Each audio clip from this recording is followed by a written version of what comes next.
I have never given any IEM a perfect 10 out of 10 score before, and this is because I believe everything has rooms for improvement, but in today's review, I think I've just found the IEM that has the perfect sound. This is the Ziigaat Odyssey 2, a hybrid IEM with one dynamic driver and three balanced armature drivers. I've seen this configuration before on many IEMs that I've personally tried, but none of them sound as good, as clear, as technical, and as atmospheric and emotional as the Odyssey 2. None. The sound separation on this set is heavenly. In fact, it just made me hear new sounds from the regular mixes that I usually play. All instruments have a new character to them, and sound in general is just way more atmospheric. Before we get ahead of ourselves, I am Daniel with the Biboyharanero team, and we've been reviewing keyboards, mice, and audio gear since 2019, so consider subscribing and always be updated with our new weekly uploads. Back to the Ziigaat Odyssey 2, this is very easy to drive, having only 20 ohms of impedance. So plugging this straight into my phone or to my PC wasn't a problem at all. There's one thing I would change on the set though, and let's go over that here in the next segment. Inside the box, you get the IEM, cable, 3.5mm tip, 4.4mm balance tip, extra nozzle filters, one pair of foam tips, and two pairs of silicone tips with 3 pairs each.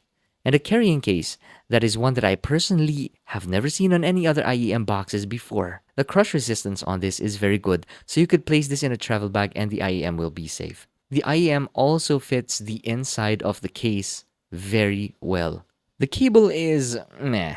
Nothing surprising with the green and black wires, yet I like that the termination is interchangeable with the 3.5mm tip and 4.4 balance tip. Then as for the tips, I found that the black silicone tips are the most comfortable as the clear silicone tips feel sticky to the ear. I also found the best seal on the black ones, yet this is a subjective thing that would depend on ears. Now let's go over the IEM itself, and I think this is on the bulky side of IEMs that I have tested, and this is what I feel is a room for improvement because of the bulky size that actually causes some pain points in my ear for about an hour of use. And my ears eventually adapted to the shape and the pain eventually faded away, so do expect that there may be some adjustment period. The IEM has an aluminum alloy housing that has a vent near the pin input. Then the faceplate has a resin shell with glitters inside that looks really good along with the brand of Ziigaat. The build quality on this set is very good. I'm just not very impressed with the cable and the size of the IEM. Let's go over sound and what my ears hear. Please do note that I will try my very utmost best to explain what my ears hear in the simplest possible way. So before we begin, I think it's worth mentioning that I have my biases like a trebly tuning, and I also do not like bass. Harman compliant tunings to me have a little too much bass. So now that we have that out of the way, I think the Ziigaat Odyssey 2 has a tuning that's perfect for me, though it doesn't have the brightness that I usually look for in sets. The sound reproduction on this set is warm, but highly detailed and technical, while also not being flat and boring. The soundstage is semi-wide, so it's not entirely narrow and also not airy. It's just a perfect balance between almost everything, all aspects. Let's go over trebles, and this is where I think the tuning on this set was done very well because not only does it produce accurate trebles, but it also produces them in a way that doesn't sound harsh or sparkly, allowing me to crank up volumes without any issues. It blends very well with the upper mids and creates a level of sound separation that's very difficult to beat. I'd like to say that this probably has the best sound separation among all IEMs that I have ever personally tried. Onto the mid-range, vocals sound smooth and easily cuts through the mix. I never heard vocals ever get recessed as projected by this set. They're always forward,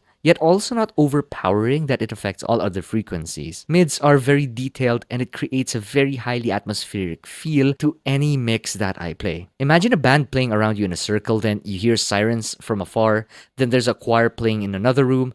It's very difficult to put into words what my ears hear, but the amount of detail makes this very emotional, for lack of a better word. The bass is controlled, or in other words, it's not at the level that bass heads would want. However, I do highly believe that bass heads would still appreciate the sound on this set, not because of the bass performance, but because of the clarity and layering that this set offers. Anyways, I think it has a focus more on sub-bass than punch, and I personally love sub-bass more than mid-bass, so again, 10 out of 10 for sound.